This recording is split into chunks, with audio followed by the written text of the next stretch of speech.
nabaddeko ya Comrade Noah Mutwe nenakiriziganyiza naye ku bintu ebimu byayogedde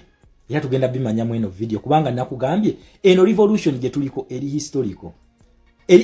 in the main kwaliwe ebintu ebigenda maaso naye mwe simanyi oba mugoberera ebintu bino nganze especially betwatandika nabo mwaka gwa 1894 nabagambe kati we tuli mwaka gwa 1953 1962 waliwo ebintu bye tulina okukolerawo nabagambe coalition nze sikiriziganya nayo kubanga ya kiwanyi ya UPC twetaaga coalition ya PUPU then muna Uganda waliwo ekintu kyoyina okumanya kubanga nalabye ne badwafu baneeno oba bali sponsored oba ki abawoza kansole w'Isiri Bongoya agende yesimbe ewaabwe Alex Waiswa Mufumbiro agende yesimbe ewaabwe mumanyi kye tuliko mukitegeera kati gwe muna Uganda kwata kino twetaaga bonna abali ku secretariat ya NUP besimbe mu Buganda region betwetaaga lwaki mwebuuziza ku kintu lwaki Museveni yatandise ekintu kye bayita Buganda for Museveni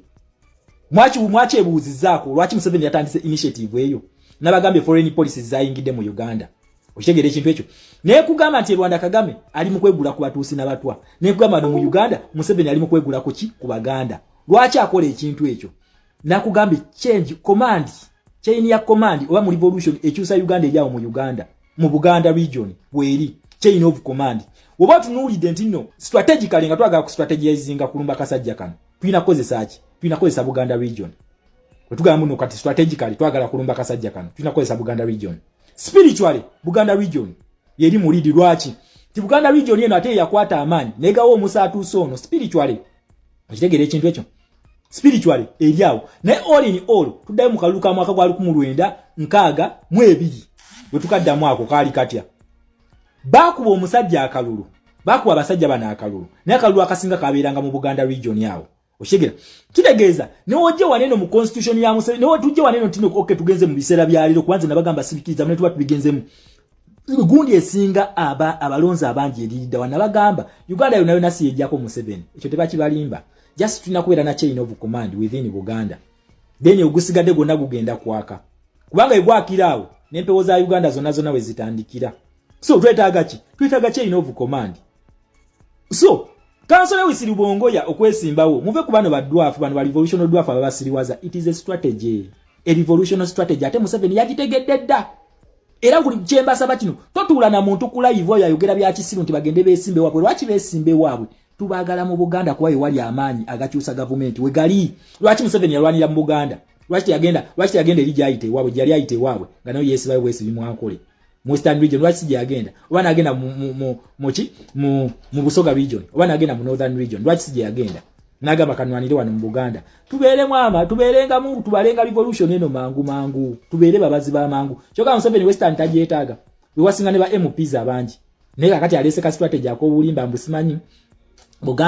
Buganda for Museveni kudiruki Museveni ululi akimanyi tino fake opposition nabagamba nti mwebuuze lwaki Museveni yakwata Buganda eno naji opposition ebadde fake babadde ba NRM kati era akimanyi senga tweta opposition entuufu wagenda kubeerawo chain of command nga tegenda kuba kutuula ku bantu tibo kuba kusituka bano ba commanders bagenda kucommandinga abantu basituke eyo fear ya Museveni nakugamba Museveni tafa kubali abaka ebibiri ensanvu abava mu Western sibafaako bana batona ba Buganda kwa bamukolera sente ekyo tebakikulimba era babezezaawo government ye so chain of command tujeetaaga mu Buganda yensonga lwakinze eno strategy nagisanyukidde nnyo era wowulira omuntu yena nakugamba bale w'Isiri Bongoya simanyi ba Alex Waiswa Mufumbira bagende besimbe waabwe oyo musiru musasule na busasuzi wa NRM musasule gobembwa wabeera ku live yo musule wansi oyina wo musanze musabule omublocking eno omublockinga that is the strategy je twetaaga okukozesa kati yensonga lwaki kati ba promotinga kya Museveni then lwaki kali tagama ati Museveni for Buganda lwaki yotajikuba naye akugamba kino nti bano bagendeke wawe je babesimba then number 2 kinawulide ku Comrade Noah Mutwe ovuchi nze nange nzikizigana nacho banango bato ina sente tuwesimbawo however tugenda kuita mu democracy na human rights futu soja obato ina sente bireke oshegera twagala omuntu nga weesobola buli wamu twetaaga omuntu nga yeesobola tetwagala muntu agenda tunyigira saagala mwe president wa Biden ekyo kyo Noah Mutwe Comrade kubawo nyaawo zendi wa foreign policy oshegera gwe futu soja agenda okwesimbawo kakasa nti weesobola tolilayinga ku NUP kwakati tugenda mu kaseera kakazigizigi ogenda kuba weesobola nti bagundi bagenda aba agent bagenda okukumira di ala formuzo webali obalina wabula tulowooza nti no bafuutu sojazi bano bagenda kujja NUP egenda bagira baje bakubere ku DR form yo nedda oyina okubeesasulira oyina okakasa nti eggaali yo egenda kubeera mugundi yo so si kutunulya kitebe twagala ekitebe wakiri kikongerezeeko bwongereza netokwata 100% yonna ogiteeke ku kitebe mbw ate nze ayina kaadi gundi neetaga bino si byagenda mu parliament baba tugenda mu kintu kye bayita protestive vote gye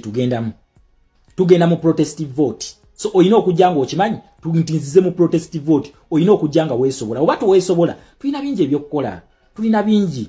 so nzikiriziganya ne comrade no wamu twenzikiriziganya naye tulina bingi ebyokukola ne government egenda kujja nga terinamu bakozi kwa Museveni tugenda mujjako kati bani abagenda okukola mu government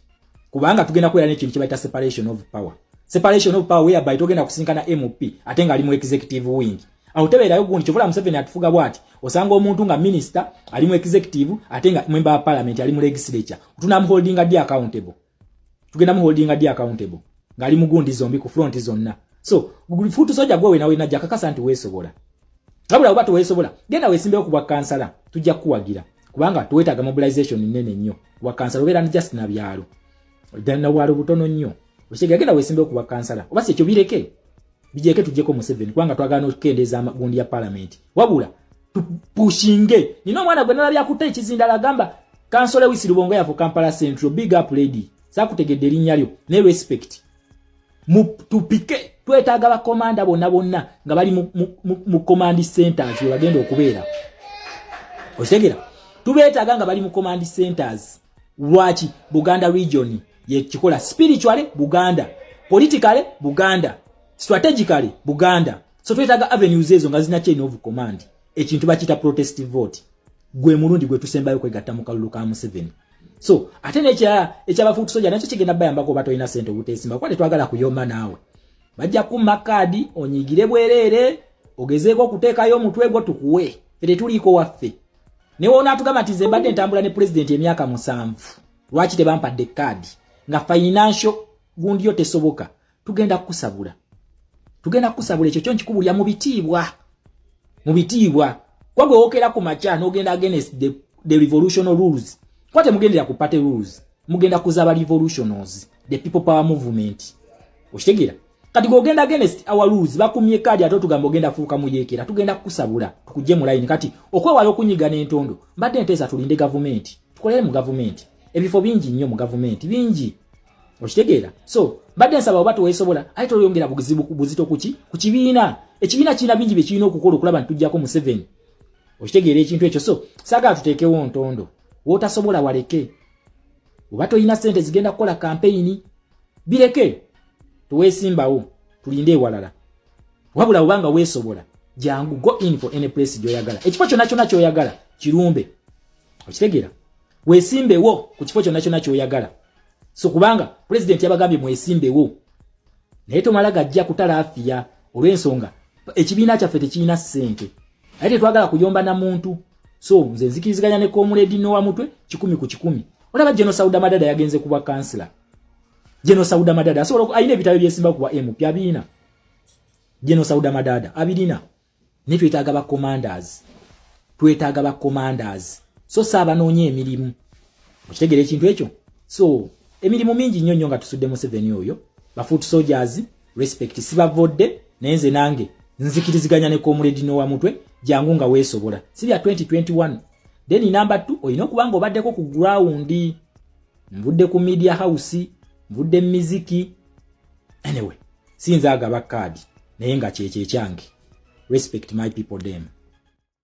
ngazo obufumbo olina omwami naye nga akutawanya olina omukyala nga akutawanya bajja ne bakwagalako ne bagenda gwe ayina ebizibu mu byenfuna nga sente zikuyita mu ngalo wooteeka sente zifa bufi bowola tebazza gwe aloota ng'ogwa mu nnyanja gwe alumizibwa omutwe nga guganja okuwona naawe aloota ng'ebintu bikozesa ensonga z'obufumbo nina ekifo ku mugga awali amayinja wennyambulirako ebisiraani ekigwa ekifiiriza omudibo obutaganja obutaweebwa nzijanjaba abantu ab'enzikiriza zonna nsiŋŋaanibwa njeru ku lw'ejjinja gwanjagala kuba ku nnamba yange eyo naawe aliye wale nnyo yita ku WhatsApp.